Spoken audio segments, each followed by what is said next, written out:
How can you understand that your health is doing very good? It depends on what is your fasting blood sugar, fasting glucose level. If it is 85 or less than 85 milligram per deciliter, when you have been fasting for 10 or 12 hours or even more, this result can assure you that you are in perfect health. There is no insulin resistance, there is no possibility of heart attack like that. So fasting blood sugar, fasting glucose level should be 85 milligram of per deciliter or 4.72 millimole per liter. So if you divide 85 by 18, the result is millimole per liter. In UK, in Canada, in Australia, this is used 4.2 millimole per liter, and in many other places 85, that is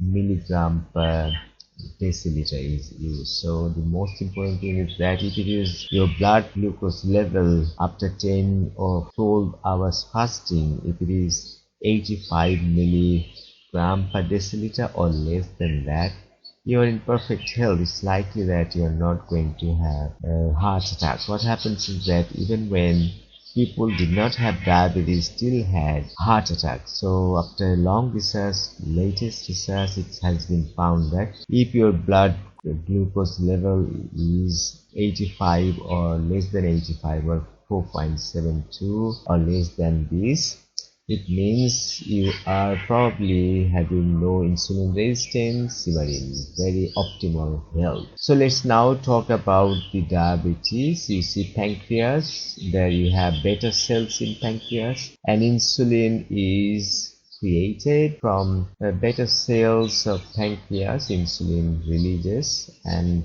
it helps blood sugar from the blood sugar from your blood goes into muscles, into fat, into liver. And if you look at the insulin resistance, the most important way to measure your insulin resistance, HOMA-IR, homeostatic model assessment for insulin resistance. If it is less than 2, alright. If it is between 2 and 3, it's not alright. It's moderate insulin resistance. If it is more than 3, then this is high insulin resistance. So we have to calculate after homeostatic model assessment for insulin resistance, what's your insulin resistance. If insulin resistance is below 2, it's quite alright. If it is between 2 and 3, it's moderate, and if it is more than 3, it's high. So even when you are below 2, alright, no problem. And if it is between 2 and 3, it's moderately problematic, and if it is more than 3, the higher, the worse. So this is important. So once again, the summary is you have to have fasting blood sugar or fasting glucose level, that is 85 milligram per deciliter or less than that, or 74.72 millimole per liter. That's it for now. Thanks for watching.